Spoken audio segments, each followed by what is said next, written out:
आप सभी को नमस्कार। आरएस क्लासेस में आप सभी का स्वागत है। आ, हम यूपीपीसी 2025 के लिए अपनी एक स्ट्रेटजी डिस्कस कर रहे हैं, जिसमें हम देखेंगे कि पिछले 7 सालों में किस तरीके से क्वेश्चंस अलग अलग सब्जेक्ट से एग्ज़ाम में आए हुए हैं। और उसके बाद हम डिस्कस करेंगे कि कट ऑफ कितना रहा है, पिछले सालों में कितना कट ऑफ रहा है, हम 2025 में क्या उम्मीद करें कि कट ऑफ कितना रहेगा।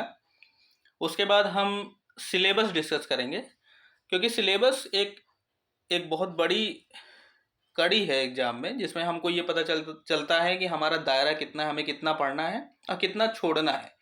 क्योंकि कितना पढ़ना है ये बहुत ज़रूरी है, हमें पता होना चाहिए, और क्या क्या छोड़ देना है। और दूसरी चीज़ ये है कि हमको किस पोर्शन पे ज़्यादा मेहनत करनी है, ताकि कम स्टडी मटेरियल में हम ज़्यादा मार्क्स गेन कर सकें। कुछ ऐसी चीज़ें भी हैं जिस पे हम बहुत ज़्यादा एफर्ट डालते हैं, लेकिन वो इतना स्कोरिंग होता नहीं है।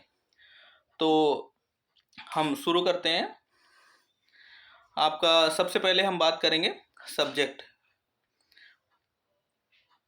मेन सब्जेक्ट क्या क्या रहते हैं। सब्जेक्ट में हम बात करेंगे, पहला करंट अफेयर्स, दूसरा पॉलिटी, तीसरा इकोनॉमिक्स, चौथा इन्वायरमेंट, फिर ज्योग्राफी। ज्योग्राफी में 2 हिस्से हो गए, world geography, Indian geography. History, ancient history, medieval history और मॉडर्न हिस्ट्री।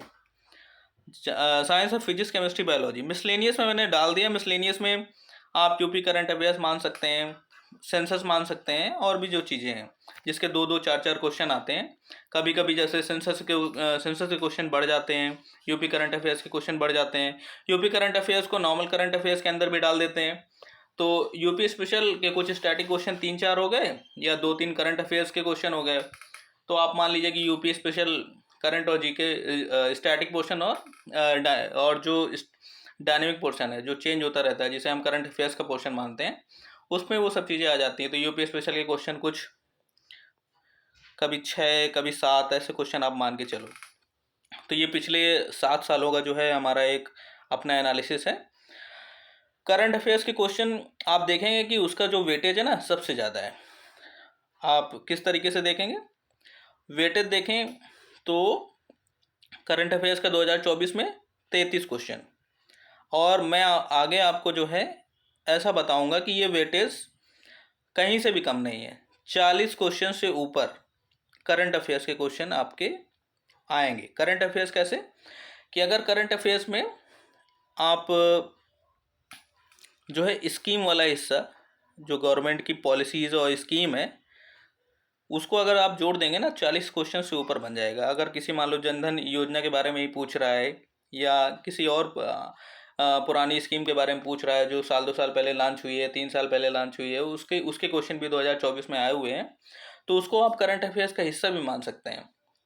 क्योंकि आप अगर नई स्कीम के बारे में पढ़ रहे हैं, तो अगर पिछले साल या पिछले 2-3 सालों की कोई स्कीम जो ज़्यादा पॉपुलर रही है, या गवर्नमेंट जिस स्कीम के बारे में ज़्यादा चर्चा करती है, तो अगर उस स्कीम के बारे में अगर आप पढ़ लें, उस पे क्वेश्चन आ जाए, तो कोई आश्चर्य की बात नहीं है। तो कुल मिला के 40 क्वेश्चन से ज़्यादा आते हैं। तो ये रही करंट अफेयर्स की बात।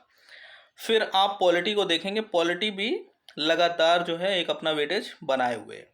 आप देखेंगे कि 15 क्वेश्चन से कम कभी नहीं आए। फिर इकोनॉमिक्स एक बड़ा वेटेज है, और एक इन्वायरमेंट।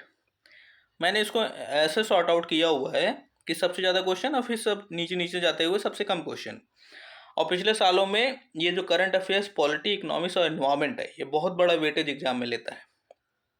इसके बाद वर्ल्ड ज्योग्राफी आती है, फिर इंडियन ज्योग्राफी आती है, फिर हिस्ट्री में 3 पोर्शन, एंशियंट, मिडवल, मॉडर्न।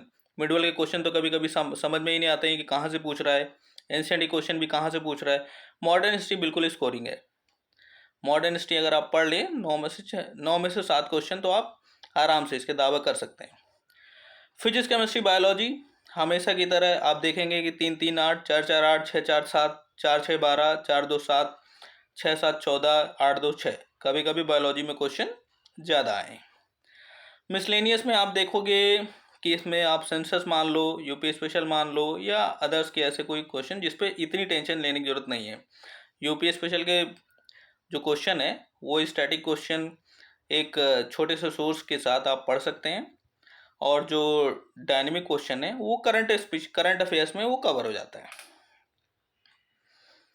अब हम आप इसको इस पीडीएफ में जो है पूरी तरीके से आप इसको देख लें कि पिछले 7 सालों में किस तरीके से क्वेश्चंस आए हुए हैं और हमको किस पोर्शन में कितनी मेहनत करनी है। स्रोत कम रखने हैं और उसको रिवाइज ज़्यादा करना है, और जिस पोर्शन में आपको लगे कि कम पढ़ के अधिक स्कोर किया जा सकता है तो उसमें इफ़िशियंसी बढ़ाने की ज़रूरत है। जैसे पॉलिटी है, पॉलिटी की अगर आप प्रैक्टिस कर लेंगे तो बहुत खींच के होगा तो एक क्वेश्चन गलत होगा। इकोनॉमिक्स में ऐसे ऐसे क्वेश्चन आते हैं कि अगर आपने सही से उसको स्टडी कर ली तो क्वेश्चन ज़्यादा गलत नहीं होंगे। एनवायरमेंट में क्वेश्चन ज़्यादा गलत नहीं होंगे। वर्ल्ड ज्योग्राफी के चांसेस हैं ये क्वेश्चन गलत होंगे। इंडियन ज्योग्राफी क्वेश्चन गलत नहीं होंगे। एंशिएंट हिस्ट्री के क्वेश्चन गलत होंगे। मिडवल के भी गलत हो सकते हैं। मॉडर्न हिस्ट्री आप सही कर पाओगे। फिजिक्स के क्वेश्चन ईजी आते हैं। केमिस्ट्री के क्वेश्चन ईजी आते हैं। बायोलॉजी में ये है कि 8 नहीं तो 4 क्वेश्चन आप सही कर सकते हैं। मिसलेनियस में सेंसस में क्वेश्चन बिल्कुल फिक्स है। सेंसस आपका हो जाएगा। ठीक है, तो यहाँ पे ये आपका रहा एक पोर्शन वेटेज का है या ट्रेंड एनालिसिस का है या फोकस एरिया 2018 से 24 तक, जिसमें ये सारी बातें कही गई हैं। आप इसको एक सही से देख लेंगे, आपको पूरा अंदाजा हो जाएगा। अब हम बात करते हैं कट ऑफ की।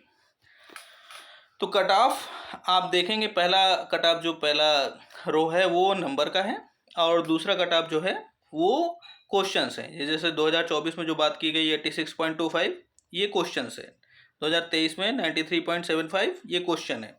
यहाँ पे आप देख रहे होंगे पिछले 7 सालों में, आप इससे एक बात और समझ में आती है कि अगर आपके क्वेश्चन 100 के आसपास पहुँच जा रहे हैं सही, तो आप अपना सिलेक्शन पक्का समझें। नहीं है तो 95 क्वेश्चन से कम पे आप कोई श्योरिटी नहीं। जैसे श्योरिटी ये होती है कि हम मेंस की तैयारी करें कि ना करें, तो अगर आप 95 क्वेश्चन ले आते हैं 95 और 100 के बीच में, तो आप ये श्योर मान लीजिए आप अगले एग्ज़ाम दे के आए और उसके बाद आप मेंस की तैयारी करना शुरू कर सकते हैं। तो आप कट ऑफ इस पर देख लें। 2024 में 115, ये 86.25 ये कोई फाइनल कट ऑफ आया हुआ तो नहीं है, लेकिन जिस कट ऑफ पे लोगों का सिलेक्शन हुआ है उससे पता चल रहा है कि 115 नंबर और 86.25 ये क्वेश्चन। तो दोस्तों 2023 में कट ऑफ थोड़ा ज़्यादा रहा, 22 में कट ऑफ थोड़ा कम रहा, फिर 21 में भी वही आसपास, 20 में भी आसपास, 2019 में कट ऑफ हाई रहा, 2018 में भी कट ऑफ हाई रहा। तो आपको एक आइडिया लग जाएगा कि एग्ज़ाम को आपको किस तरीके से टैकल करना है। अब एग्ज़ाम का एक महत्वपूर्ण हिस्सा है, मैं थोड़ा पहले चर्चा कर लेता हूँ कि एग्ज़ाम का एक महत्वपूर्ण हिस्सा क्या है। सबसे महत्वपूर्ण हिस्सा है एग्ज़ाम का सिलेबस।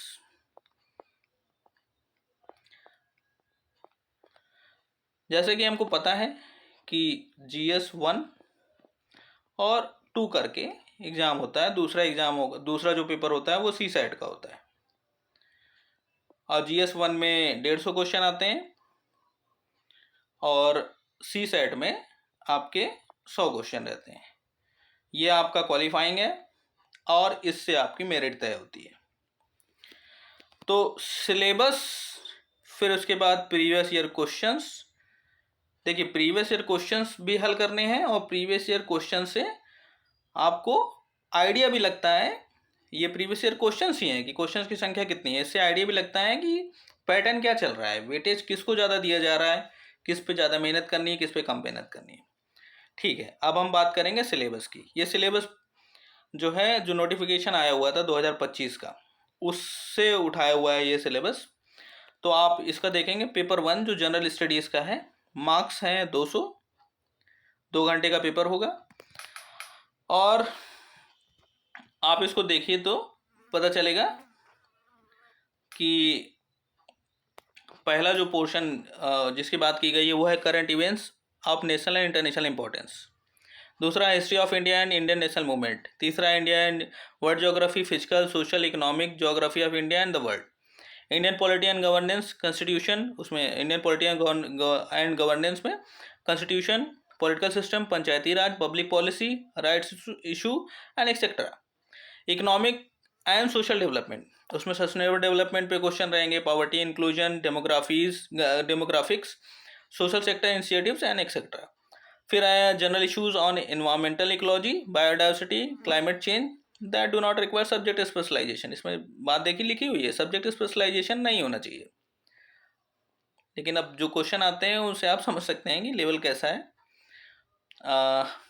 आगे आप बात करोगे उसके अंदर देखिए जो हेडिंग दी हुई थी उसके अंदर सब हेडिंग में चर्चा विस्तार से है कि current events of national international importance, उसमें सारी मतलब जो हमारा सिलेबस है ना उसको बहुत अच्छी तरीके से समझने की ज़रूरत है। हालांकि जो 2-3 बार से एग्ज़ाम दे रहा है उसको पता होता है कि सिलेबस किस तरीके से है, लेकिन सिलेबस को हमेशा अपने सामने रखना चाहिए। क्योंकि कोई भी अगर एग्ज़ाम है, कोई भी कमीशन एग्ज़ाम लेता है, वो अपना एक दायरा बना के चलता है कि उस दायरे के अंदर ही सारी चीज़ें रहेंगी भाई। Current events, history, world geography, polity, economics, general science, और इसमें आप अंदर आप देखेंगे एक बार पूरी तरीके से समझ लें कि हमको अपना एक दायरा बना के चलना है, क्योंकि एग्ज़ाम निकालना है, ना कि कहीं हमें रिसर्च करनी है उस पर। पेपर 2 जनरल स्टडीज़, इसे हम सीसैट बोलते हैं, सिविल सर्विसेज एप्टीट्यूड टेस्ट करके। ये भी 200 नंबर का ही रहेगा, लेकिन इसमें जो क्वेश्चन रहते हैं वो 100 क्वेश्चन रहते हैं। ठीक है। अब comprehension, interpersonal skills including communication skills, logical reasoning and analytical ability, decision making and problem solving, general mental ability, elementary mathematics up to class 11, class 10 level, arithmetic, algebra, geometry and statistics, general English up to class 10th, general Hindi up to class 10th। अब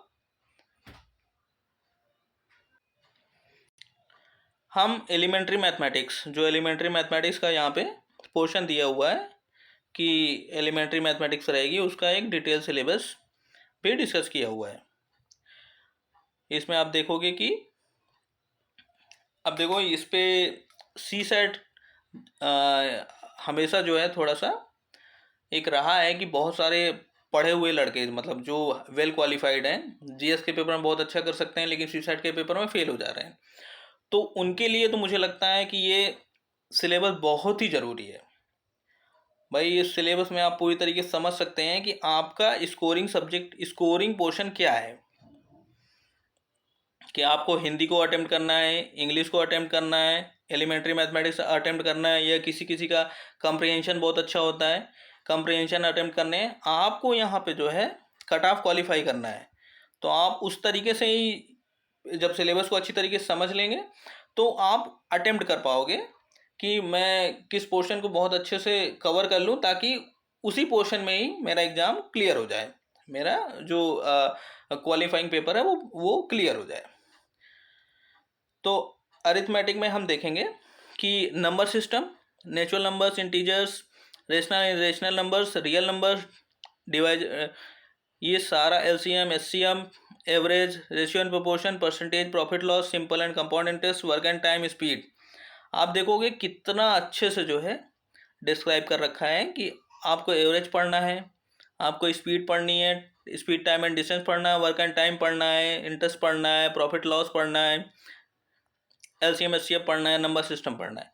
मतलब बिल्कुल clear है कि arithmetic का जो portion है आपको कितना क्लियर करना है, मतलब कितना पढ़ना है। अगला पोर्शन आप आओ तो वो एलजेब्रा का है। एलजेब्रा में भी क्या चीज़ें हम आपको कवर करनी बिल्कुल क्लियर दिया हुआ है। फिर ज्योमेट्री में आपको क्या पढ़ना है वो क्लियर दिया हुआ है। स्टैटिक का जो पोर्शन है वो बिल्कुल क्लियर है। आप चाहो तो बस इसी सिलेबस में ही सारी चीज़ें पढ़ सकते हैं। और सबसे ज़्यादा आइडिया तो प्रीवियस ईयर क्वेश्चन से लगता है। प्रीवियस ईयर क्वेश्चन पिछले 5 सालों का अगर आप सही से देख लें सीसैट का, और उस पर थोड़ा सा जो है अच्छे से आप मथ लें उस पेपर को, तो आप देखोगे कि कंप्रीहेंशन के कई सारे क्वेश्चन जो है वो सॉल्व हो जाएंगे। आप उसका प्रैक्टिस कर लो कि इंटरपर्सनल स्किल के जो क्वेश्चन आते हैं वो रिपीटेड हो जाते हैं। तो ये सिलेबस का फ़ायदा है, सिलेबस सही से कवर करेंगे तो ये चीज़ें ये फ़ायदा करती हैं। अब यहाँ पे देखिए बातचीत है जनरल इंग्लिश की। इंग्लिश से कुछ, इंग्लिश जो यूपी पीसीएस का पेपर रहता है, इंग्लिश कई लोग जो है इससे बहुत डरते हैं, है ना।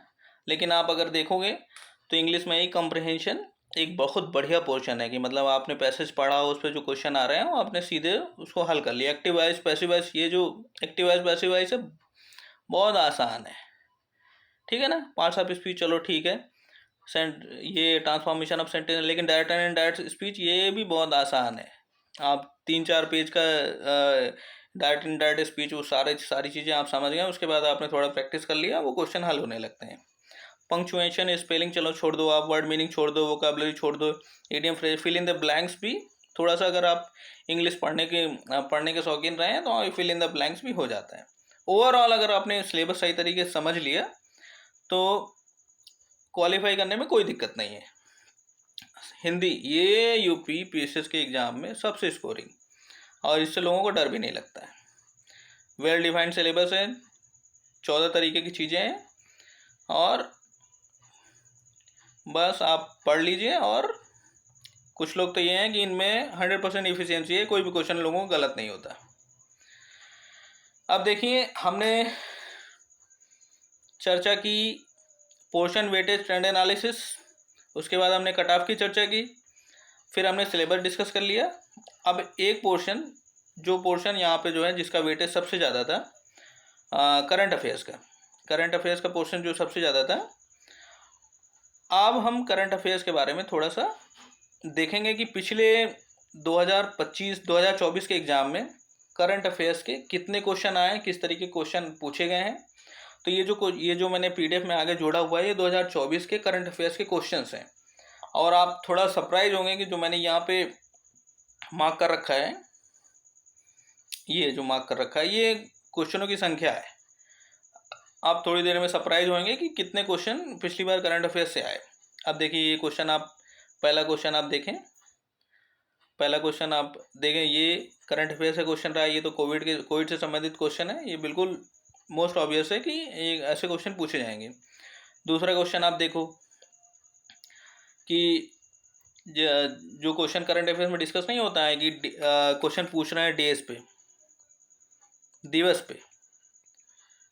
पे क्वेश्चन जो आ रहे हैं, वो देखिए किस तरीके से। और उसने पिछली बार से जो है यूपी पीएसएस ने थोड़ा पैटर्न बदला है। अभी तक था कि विश्व विरासत दिवस किस दिन मनाया जाता है और उसकी थीम क्या है, वो लोगों ने रट लिया। अब वो रट तो लिया, लेकिन उसके बाद उसने सीरियल बना दिया कि पहले कौन मनाया जाता है, उसके बाद कौन मनाया जाता है। ठीक है ना। अगला क्वेश्चन आप देखो, ये क्वेश्चन क्या है, पर्सन इन द न्यूज़, है ना, पर्सन इन द न्यूज़।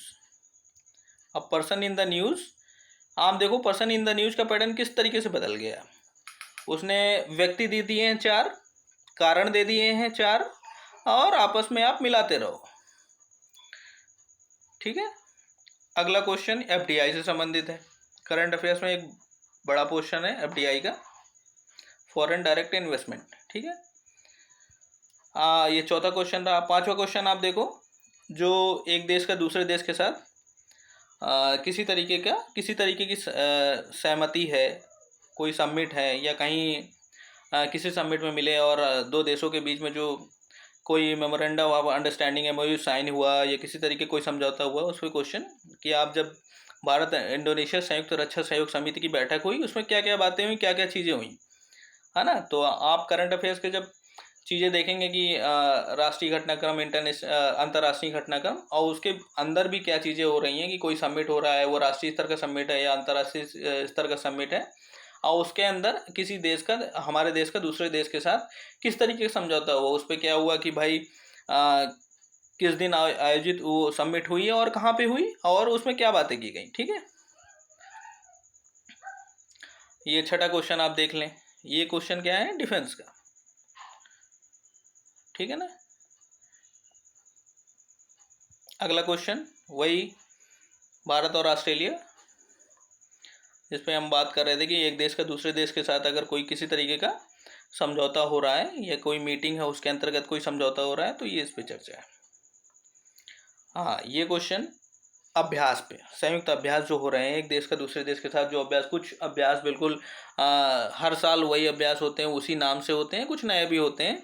तो अब पिछले साल जो है कितना अच्छा पैटर्न बदला कि उन्होंने क्या किया है, अब आपको अभ्यास भी बता दिया है किस देश और भारत और किस देश के बीच में हुआ, उसका नाम भी बता दिया है और डेट भी दे दी है। सारी डेटें, चारों डेट हैं, चार देश हैं।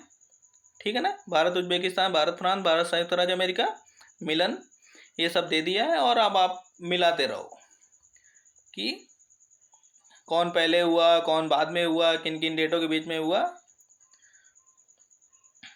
अब हम चर्चा करेंगे 9वें क्वेश्चन की। 9वां क्वेश्चन भी देखिए, करंट अफेयर्स का 9वां क्वेश्चन बहुत अच्छा। 10वां क्वेश्चन फिर वही नेपाल भारत। 11वां क्वेश्चन लूपेक्स के बारे में बातचीत, कोई भी जो DRDO, इसरो या इससे संबंधित है।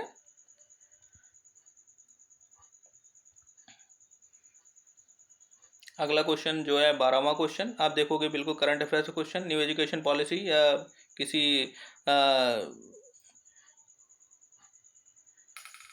ये मतलब बहुत बेहतरीन क्वेश्चन बनाया गया। शारीरिक उन्मूलन के लिए दिशा निर्देश जो दिए गए उसमें तमिलनाडु और ये शारीरिक और मानसिक स्वास्थ्य की सुरक्षा पर केंद्रित है। अब ये थोड़ा क्वेश्चन टफ हो सकता है, कंफ्यूजिंग भी है।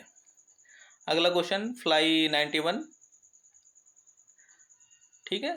14वां क्वेश्चन आप देखोगे R21 मैट्रिक्स। 15वां क्वेश्चन कांस फिल्म फेस्टिवल से। फिर 16वां क्वेश्चन हवा से हवा मार करने वाली मिसाइल रुद्रम 2। फिर उसके बाद अगला क्वेश्चन देखेंगे, ये क्वेश्चन बहुत आता रहा है, कोई देश और नवनिर्वाचित राज्य प्रमुख, ठीक है ना। ये क्वेश्चन आप करंट अफेयर्स में बिल्कुल पॉपुलर क्वेश्चन है और किसी भी तरीके से आयोग इस क्वेश्चन को बना सकता है, सीधे भी पूछ सकता है, वन लाइनर पूछ लिया।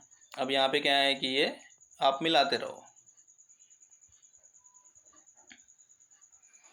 अब पर्सन इन द न्यूज़, फिर वही question, person in the news Fatima बीवी काफ़ी न्यूज़ में रही और उससे संबंधित उन्होंने क्वेश्चन बना दिया, ठीक है ना। 19वां क्वेश्चन राष्ट्रीय बौद्धिक संपदा अधिकार नीति पर।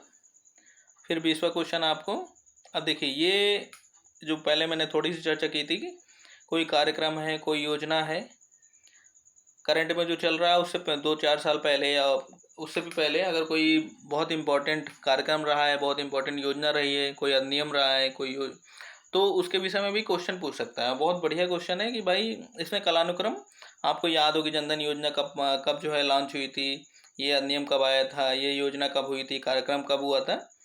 तो ये करंट अफेयर्स में ही आ जाएगा। थोड़ा सा आप तो योजना करके अलग से कुछ लोग PDF भी डाल देते हैं और आप योजना करके अपनी नोट्स भी बना सकते हैं, जिससे ये चीज़ें आसानी से हो सकती हैं। रिपोर्ट का क्वेश्चन, मतलब ये बहुत ही अच्छा है। रिपोर्ट कोई भी आएंगी उस पर रैंकिंग का क्वेश्चन बनेगा, उस पर उसकी थीम का क्वेश्चन बनेगा, वो रिपोर्ट किस संगठन, कौन सा संगठन जारी करता है। तो ये सब क्वेश्चन बहुत ही बढ़िया है। ये वन लाइनर बना सकता है इस क्वेश्चन को, मिलान का क्वेश्चन बना सकता है। तो आप देखोगे कि ये जितने भी करंट अफेयर्स, केवल करंट अफेयर्स PDF में मैंने करंट अफेयर डाल रखे हैं और मार्क कर रखा है, तो चीज़ें इसे बिल्कुल क्लैरिटी देंगी करंट अफेयर्स को किस तरीके से अप्रोच करना है। जब आप करंट अफेयर्स के ये प्रीवियस ईयर क्वेश्चंस देख लेंगे ना, तब आप करंट अफेयर्स पढ़ने जाएंगे तो आपको खुद आइडिया लगेगा कि मुझे किस पोर्शन पर जोर देना है। हाँ, मैं ये पर्सन इन द न्यूज़ पढ़ रहा हूँ तो हाँ, इस तरीके क्वेश्चन बन सकते हैं, ठीक है। देखिए 22वां क्वेश्चन, बेरोजगारी की प्रवृत्ति। आप ये देखिए वैश्विक बहुआयामी गरीबी सूचकांक पे क्वेश्चन, ठीक है ना। बहुत बढ़िया क्वेश्चन है ये, मतलब आप रिपोर्ट और ये सब चीज़ जितने भी इंडेक्स आ रहे हैं ना, उस पर आप समझिए कि मतलब अब इसमें कितना बढ़िया क्वेश्चन है। इसका आंसर क्या है, ऑक्सफोर्ड गरीबी और मानव विकास पहल और संयुक्त राष्ट्र विकास कार्यक्रम दोनों मिल के जो है ना ये रिपोर्ट निकालते हैं, MPI जिसे कहते हैं वैश्विक बहुआयामी गरीबी सूचकांक, ठीक है ना। ये दोनों जो है मिल के ये रिपोर्ट निकालते हैं। बहुत बढ़िया क्वेश्चन था। 24वां क्वेश्चन आप देखोगे, देखो सस्टेनेबल जो जो सतत विकास लक्ष्य हैं, सस्टेनेबल डेवलपमेंट गोल जो है ना, SDG, जिसकी SDG की बात होती है, उस पर जो गोल्स है ना, वो उस पर आप मान के चलो कि किसी भी एग्जाम में एक क्वेश्चन तो आपको मिलेगा ही, कभी कभी 2 क्वेश्चन, 3 क्वेश्चन, कुछ करंट अफेयर्स से भी जोड़ के भी रहेगा, कुछ जो जब वो सस्टेनेबल डेवलपमेंट गोल 2030 लॉन्च हुई थी, कितने गोल्स हैं, किस गोल में किस चीज़ की बात की गई है, ठीक है ना, ये सब क्वेश्चन बनेंगे। 25वां क्वेश्चन आप देखो, बिल्कुल डेज, जो हम दिवस पढ़ते हैं ना, ये वो दिवस पे, पीछे भी आपने दिवस पे ही क्वेश्चन देखा, वही दिवस ठीक है ना। आपको याद होना चाहिए कि रेड क्रॉस दिवस कब है, एथलेटिक दिवस कब मनाया गया, समुद्री दिवस कब मनाया गया और ये विश्व स्वास्थ्य दिवस कब मनाया गया, उसकी थीम क्या रही। बस दो तीन चीज़ें ये हैं, डेज, दिवस कौन, उसकी तारीख हो गई, डेट हो गई और उसकी थीम हो गई। ठीक है ना, वो याद रहेगा और आपस में थोड़ा सा जो है आप एक एक्सरसाइज करेंगे कि आगे पीछे की एक्सरसाइज कि भाई विश्व स्वास्थ्य दिवस का पहले रहा कि समुद्री दिवस बाद में रहा, तो उस तरीके से आप इन क्वेश्चनों का हल कर पाएंगे। 26वां क्वेश्चन देखिए, पुरस्कार पे क्वेश्चन कितना बढ़िया क्वेश्चन बना हुआ है। किसको ये मिला। अब इसमें एक सिंपल क्वेश्चन भी पूछ सकता है कि भाई आर्यभट्ट पुरस्कार 2024 किसको मिला, और 4 1 2 3 करके 4 ऑप्शन दे देगा। अब यहाँ पे कितना बढ़िया उसने बना दिया कि सारे आपको पुरस्कार भी बताए हुए हैं, प्राप्तकर्ता भी पता है, लेकिन अब आपको मिलाना है ये सारे। ठीक है ना। अब क्या होगा कि जब आप पुरस्कार पढ़ोगे ना, इस चीज़ को थोड़ा सा देखने के बाद आप पुरस्कार पढ़ोगे तो आपको ये दिमाग में रहेगा कि मिलाने के लिए भी क्वेश्चन पूछ सकता है। आर्यभट्ट पुरस्कार किसको मिला, तो उसके लिए 4 ऑप्शन दे सकता है। ठीक है ना। तो एक ये सब चीज़ें जब प्रीवियस ईयर क्वेश्चन हम एक तरीके से देखते हैं ना, तो एक बहुत अच्छा आइडिया लगता है कि हमको एग्जाम को अप्रोच कैसे करना है। 26 क्वेश्चन हो गए ये। फिर इसके बाद ये 27 क्वेश्चन, ये भी आप देख लोगे। 28वां क्वेश्चन वही मिसाइल और ये सब। 29वां क्वेश्चन ये भी आप देख लोगे।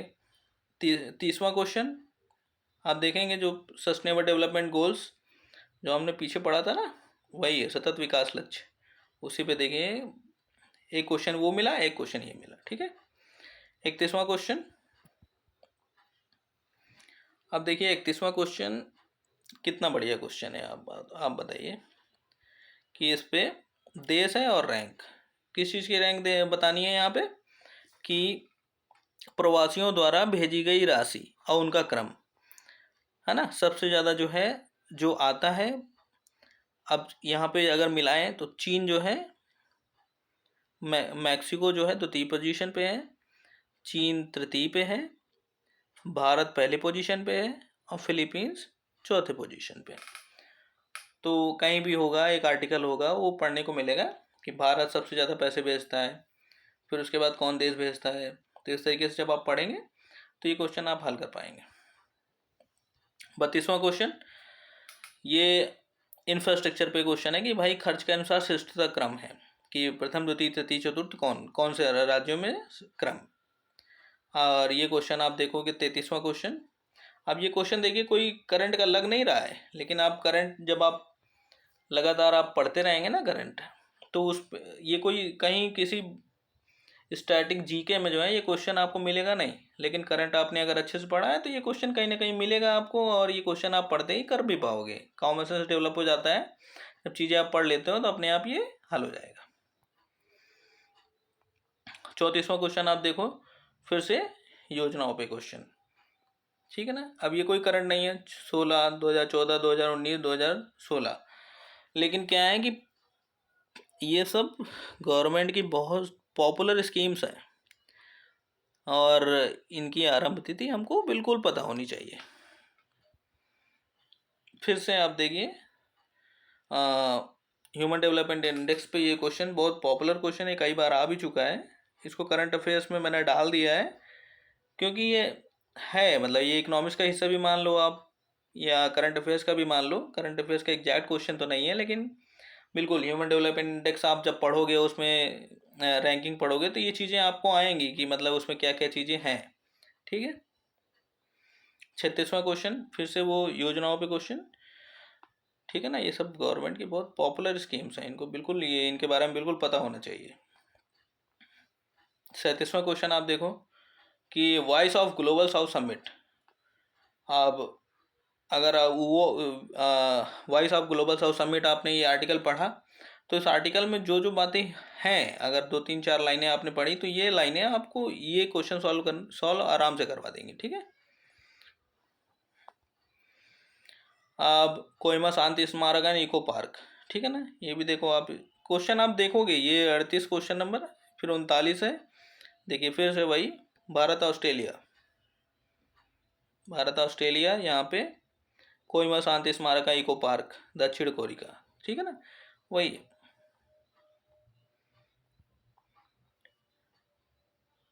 परमाणु पर अंतर्राष्ट्रीय सम्मेलन आइकॉन्स 2024, उस पर ये 40वां नंबर क्वेश्चन, ठीक है। 41वां नंबर, पेरोल लाओ पैसे लाओ, बड़ा पॉपुलर स्कीम हुआ था, पॉपुलर, इस पर बहुत सारा आर्टिकल बीच में आया हुआ था। तो यह जंगल की आग को कम करने और ग्रामीणों को आय प्रदान करने की से संबंधित उत्तराखंड के मुख्यमंत्री ने इस अभियान की शुरुआत की थी। ये पेरोल लाओ पैसा पाओ, इससे मतलब ये स्कीम लाई गई थी कि पोल्यूशन कम हो और इससे किसानों का लाभ भी हो। किसानों का लाभ होगा तो वो जो है पेरोल चलाएंगे नहीं, तो मतलब बहुत बढ़िया स्कीम थी। और इस पर बड़ा ही आर्टिकल बीच में बहुत चर्चा का विषय रहा है। देखिए इस पर क्वेश्चन पिछले साल आ भी गया। अब 42 नंबर क्वेश्चन आप देखो, ये क्वेश्चन आपको इकोनॉमिक सर्वे 2022-23, ठीक है ना। इकोनॉमिक सर्वे जो मिसलेनियस था या इकोनॉमिक्स के हिस्से के रूप में मान लो, या करंट अफेयर्स में जो बजट है ना, बजट और इकोनॉमिक सर्वे, ये दोनों हिस्से पढ़ने ही होते हैं, उसमें 2-3 क्वेश्चन आपको आ ही जाते हैं। 43 नंबर क्वेश्चन, फिर से वही क्वेश्चन, सामाजिक सुरक्षा कार्यक्रम। अब देखिए, प्रधानमंत्री श्रम योगी मानधन योजना, प्रधानमंत्री जीवन ज्योति बीमा योजना, प्रधानमंत्री सुरक्षा बीमा योजना, अटल पेंशन योजना, ये भारत सरकार की बहुत ही पॉपुलर स्कीम्स हैं। इनके बारे में बिल्कुल पता होना चाहिए। इन स्कीम के अंतर्गत क्या क्या बातें हैं, है ना, वो बातें लिख दी गई और आप मिलाइए। ऐसा ये सिंपल क्वेश्चन नहीं है कि एक ये प्रधानमंत्री श्रम योगी मानधन योजना बोल दिया और उसके अंतर्गत क्या क्या बातें हैं, नहीं, उसने सारे सुरक्षा कार्यक्रम भी दे दिए, लाभार्थियों का योगदान भी दे दिया, और ये आप मिलाना है। बहुत बढ़िया क्वेश्चन। अब मेरे हिसाब से लास्ट क्वेश्चन 2024 में, मतलब इस जो पेपर है इसके हिसाब से लास्ट क्वेश्चन आप देखोगे कि अब ये फिर से वही कार्यक्रम ही है, उनका घटनाक्रम है, मतलब कौन पहले रहा कौन बाद में रहा। अगर आप उन योजनाओं, उन कार्यक्रम के बारे में आपको पता है तो ये लास्ट क्वेश्चन 44वां नंबर क्वेश्चन जो स्कीम पे रहा है, और इसमें अगर इनकी आपको डेट और ईयर पता है तो उसको आप आसानी से हल कर पाओगे। तो ये पूरी पीडीएफ जो रही, जिसमें हमने मुख्य बातें, जो ट्रेंड एनालिसिस, जिसे आप प्रीवियस ईयर क्वेश्चन, जिसमें सब्जेक्ट वाइज कितने कितने क्वेश्चन हर साल पूछे गए, फिर हमने कट ऑफ की चर्चा की, फिर सिलेबस की चर्चा की, फिर उसके बाद हमने करंट अफेयर्स को डिस्कस किया कि करंट अफेयर जो पिछले साल 2024 का पेपर डिस्कस किया गया, कि आपने देखा कि टोटल 44 क्वेश्चन, अगर आप करंट अफेयर्स लगातार पढ़ रहे हो तो ये 44 क्वेश्चन आप सॉल्व कर सकते हो। तो 44 क्वेश्चन एक बड़ा पोर्शन है। इसके बाद 106 नंबर ही स्टैटिक पोर्शन के लिए है, उसमें भी अगर आप देखो 2-4 क्वेश्चन और वो भी निकाल पाओगे, जो आप कॉमन सेंस से या करंट अफेयर्स लगातार पढ़ रहे हो उससे आप सॉल्व कर सकते हो। ठीक है, तो ये रही एक यूपीपीसीएस के लिए एक मेरी अपनी स्ट्रेटजी। आगे नेक्स्ट वीडियो में हम डिस्कस करेंगे कि करंट अफेयर्स के कौन कौन से सेक्शन हैं जो बहुत महत्वपूर्ण हैं, और जिस पे हम